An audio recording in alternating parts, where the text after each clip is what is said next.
Kalau penyebab dari DM tipe 1 itu faktor resikonya ya bisa dari genetik, kemudian lingkungan, dan imunologi. Kalau genetik itu ya bisa keturunan dari orang tuanya gitu. Kalau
Halo Sobat Healthiers, jumpa kembali dengan saya dalam bincang-bincang seputar masalah kesehatan.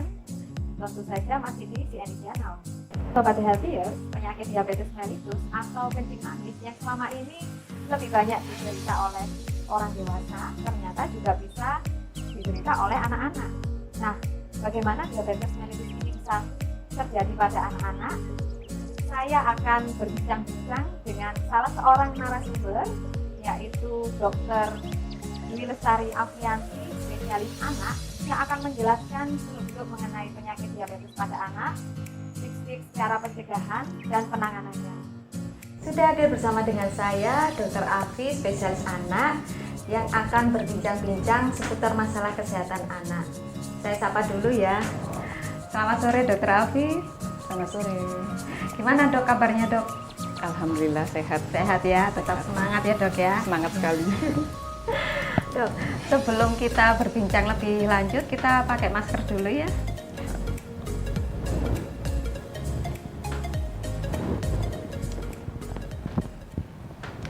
Baik Dokter Afi, begini dok, saya mendapatkan sebuah pertanyaan dari salah satu Sobat Healthiers yang mengeluhkan anaknya yang berusia 10 tahun ya, jadi senang makan, makannya jadi banyak, kemudian sering merasa haus juga ada kebiasaan baru suka ngompol. Ini kira-kira ada gangguan di mana ini ya dok ya, kalau dengan keluhan seperti ini? Jadi sebenarnya anak usia 10 tahun ya tadi ini sebenarnya sudah nggak ada kebiasaan ngompol ya. Oh, iya. Tapi ini timbul setelah sudah tidak ada kebiasaan ngompol itu lagi. Nah kemudian ada gejala-gejala yang lain ya, sering kencing, banyak minum, kemudian banyak makan tapi berat badan turun.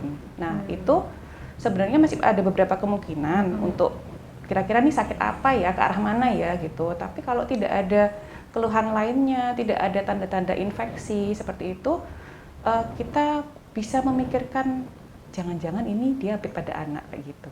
Diabetes pada anak, bisa terjadi ya dok ya? Bisa. Karena selama ini kan yang sering dikenal masyarakat ya, itu adalah diabetes pada orang dewasa. Betul. Angka kejadiannya juga cukup tinggi pada anak-anak. Sebenarnya diabetes mellitus pada anak ya, itu berdasarkan data terakhir dari Ikatan Dokter Anak Indonesia tahun 2018 itu menyebutkan bahwa angkanya mencapai 1.220. Itu di Indonesia aja ya, 1.220. Itu pun sebenarnya kemungkinan ada kejadian lain yang tidak masuk pencatatan seperti itu. Yang lolos ya dok ya? Iya, jadi di situ tercatat sebanyak itu sampai tahun 2018. Nah sebenarnya kalau dihitung itu termasuk kejadian yang sedikit, tapi dari yang sedikit ini kita tetap waspada ya, gitu. Maksudnya kalau ada gejala seperti itu, jadi kita bilang sih gejala klasik ya, itu ya masih mungkin ini diabetes gitu. Nanti kita gali lagi, jadi keluhannya apa aja selain itu, gitu. Ada keluhan yang lain nggak? Mungkin apakah Selain itu dia ada infeksi yang nggak sembuh-sembuh, atau ada orang tuanya yang diabetes, itu kita perlu gali pertanyaan seperti itu. Jadi untuk mengarahkan ini apakah betul kecurigaan kita kalau ini kemungkinan diabetes kayak gitu. Ya, mungkin sebagian besar Sobat Healthiers dan masyarakat pada umumnya sudah sangat mengenal yang namanya diabetes mellitus ya dok ya. Iya. Tapi sebetulnya penyakit seperti apa sih dok diabetes mellitus ini, terutama pada anak-anak? Apakah sama dengan diabetes mellitus yang diderita oleh orang dewasa? Jadi sebenarnya diabetes mellitus itu kan penyakit metabolik kronis ya, yang ditandai dengan peningkatan kadar gula darah. Nah, penyebabnya itu bisa karena gangguan dari sekresi insulinnya. Jadi produksi insulinnya, kemudian bisa juga karena gangguan kerja insulinnya ataupun keduanya. Nah, tipe diabetes mellitus ini pun ada banyak, sebenarnya ada 4 gitu. Diabetes mellitus tipe 1, tipe 2, kemudian diabetes mellitus tipe lain, dan diabetes gestasional. Jadi pada ibu hamil kayak gitu, timbulnya pada ibu hamil. Nah, tapi di sini kan kita fokusnya pada anak ya. Kalau pada anak itu kita kenal ada 2 macam diabetes. Diabetes mellitus ya, diabetes mellitus tipe 1 dan tipe 2. Kita singkat DM gitu aja biar gak panjang ya. Jadi DM tipe 1 dan DM tipe 2 itu yang pada anak. Dan yang paling banyak kejadiannya sebenarnya adalah DM tipe 1. Kalau DM tipe 1 ini tadi penyebabnya itu karena memang gangguan sekresi insulinnya yang dihasilkan dari pabriknya, begitu ceritanya. Kalau yang tipe 2 itu bisa karena pola hidup yang nggak sehat. Nah, nanti di situ anaknya kegemukan, obesitas kayak begitu, itu meningkatkan resiko dari diabetes mellitus tipe 2, DM tipe 2. Kayak DM-nya dewasa gitu. Oh, seperti itu ya. Jadi yang lebih banyak diderita oleh anak-anak itu yang tipe yang mana ya dok ya? Untuk diabetes mellitus pada anak tadi kan kita sudah mengenal ada 2 macam ya, DM tipe 1 dan DM tipe 2. Penyebabnya beda. Nah, yang pada anak itu terbanyak adalah DM tipe 1. DM tipe 1 tadi yang saya sempat singgung bahwa DM tipe 1 itu terjadi peningkatan kadar glukosa darah yang disebabkan karena gangguan pengeluaran insulin dari pabriknya. Pabriknya ada di pankreas gitu. Oh, seperti itu ya dok ya. Nah, kira-kira penyebabnya apa nih? Kan diderita sama anak-anak usia berapa sih dok biasanya? Jadi sebenarnya kalau untuk DM tipe 1 sendiri itu ada 2 puncak kejadian. Jadi bisa pada saat umur 5-6 tahun ataupun umur 11 tahun. Nah, tapi ternyata lebih dari 50% itu terdiagnosa setelah umur lebih dari 20 tahun kayak gitu. Nah, kalau untuk yang tipe 2 itu biasanya terjadi pada dekade kedua, umur 20-an ke atas. Nah, tapi kalau secara rata-rata itu rata-rata pada usia 13 tahunan, karena di situ masa puber. Nah, pada masa puber itu terjadi resistensi insulin. Jadi insulinnya berkurang fungsinya gitu. Sehingga kan gula darah nggak bisa masuk nih ke dalam sel gitu yang dibantu insulin tadi. Nah, dengan pola hidup yang nggak sehat, anak ini maksudnya pola makannya gitu ya, makan fast food, minum manis ya seperti itu nggak terkontrol, dan dia kurang exercise lah, kurang olahraga gitu. Kegemukan itu kan semua meningkatkan resiko DM tipe 2. Kalau yang tipe 1 tadi penyebabnya apa aja dok? Kalau penyebab dari DM tipe 1 itu faktor resikonya ya bisa dari genetik, kemudian lingkungan, dan imunologi. Kalau genetik itu ya bisa keturunan dari orang tuanya gitu. Kalau yang lingkungan itu seperti infeksi virus. Jadi infeksi virus rubella ataupun infeksi enterovirus, jadi virus yang menyerang pencernaan itu bisa berdampak ke faktor risiko dari diabetes mellitus tipe 1, DM tipe 1. Dan yang terakhir itu imunologi. Imunologi di sini itu maksudnya adalah autoimun. Autoimun itu artinya kekebalan tubuh kita itu menyerang tubuh kita sendiri gitu. Bisa ya seperti itu dok ya. Dokter tadi menyebutkan ada faktor keturunan ya dok ya. Betul. Nah, misalkan orang tuanya, keduanya atau salah satunya ada diabetes, kemungkinannya gimana pada anaknya dok? Jadi kita bicara kalau untuk DM tipe 1, apabila orang tuanya diabetes mellitus tipe 1 juga, itu anaknya memiliki kemungkinan terkena sekitar 10-15%. Kalau untuk DM tipe 2, satu orang tua itu ada kemungkinan sekitar 16-29%. Angkanya nggak pasti ya ini ya, rentang gitu. Apabila dua orang tuanya terkena diabetes mellitus tipe 2, anaknya ada kemungkinan terkena DM tipe 2 itu sekitar 25-40% meningkat ya risikonya. Nah, kalaupun orang tuanya dua-duanya tidak ada yang DM, anaknya tetap ada kemungkinan bila pola hidupnya nggak sehat tadi itu, jadi kegemukan juga, itu ada kemungkinan sekitar 6-14%. Nah, jadi diabetes mellitus tipe 2 itu sebenarnya bisa dihindari, sedangkan yang tipe 1 nggak bisa. Karena sudah ada genetiknya. Betul. Dan sebenarnya banyak faktor yang berperan untuk terjadinya DM tipe 1. Nah ini dok, kalau boleh cerita sedikit tentang proses terjadinya diabetes ini, singkatnya ini gimana sih dok? Ya, untuk DM tipe 1 ya, itu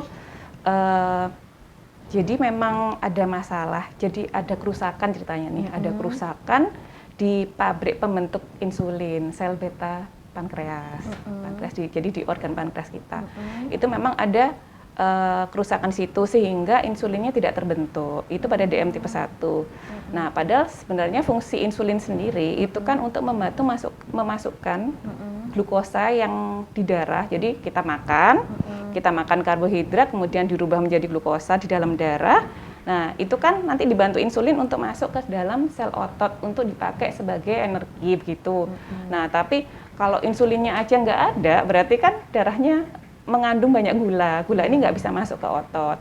Nah, di dalam kondisi yang gula banyak di dalam darah itu, jadi gula yang tinggi di dalam darah itu, maka tubuh kita merespon karena merasa kekurangan energi, padahal gulanya banyak, cuma karena nggak bisa masuk, tubuh kita merespon seperti kekurangan energi, akhirnya membentuk gula dari cadangan yang lain gitu. Jadi memecah gula dari cadangan yang lain. Nah, salah satunya itu ya lemak-lemak seperti itu dipecah. Nah, dari dipecah itu gula darah kan semakin tinggi. Nah, dengan gula darah yang semakin tinggi itu, maka efeknya dia akan timbul kencing terus gitu. Jadi anak ini akan sering kencing. Nah, karena sering kencing, jadi sering haus gitu akhirnya. Nah, sering haus. Nah, karena tadi tubuh kurang energi, akhirnya tuh pengen makan terus gitu. Nah, pengen makan. Nah, dari makan ini kan tadi dirubah jadi gula lagi. Nah, dirubah jadi gula, nggak ada insulin, nggak bisa masuk lagi gitu. Gula darah semakin tinggi, tapi tubuh kita seperti kelaparan gitu. Jadi responnya seperti pengen makan terus, dan sedangkan karena gula tidak bisa dimanfaatkan tubuh, ya anak ini berat badannya turun. Seperti itu gejala yang tadi seperti disebutkan ada keluhan dari salah seorang keluhan dari anak 10 tahun tadi ya, dengan gejala klasiknya diabetes. Mungkin awal mulanya berat badannya masih normal. Atau mungkin agak gemuk gitu ya dok ya, baru terus tiba-tiba kok bisa jadi kurus.